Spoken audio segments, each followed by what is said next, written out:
In this video, I'm going to show you how to check file types. For the most part, it should be pretty straightforward.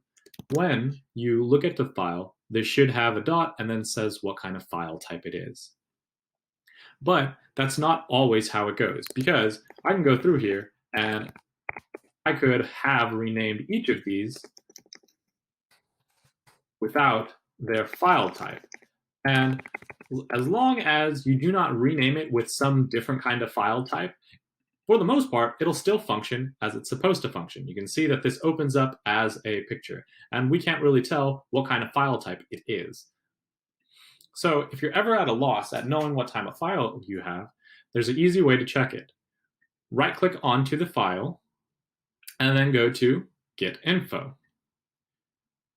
It'll come up and it'll tell you how big the file is, when it was last modified, and a lot of other little information about it. Key thing for you is to be able to check what kind of file type, because that'll help you understand what you're going to do with that file, where to put it, and how you can use it. And that's about all.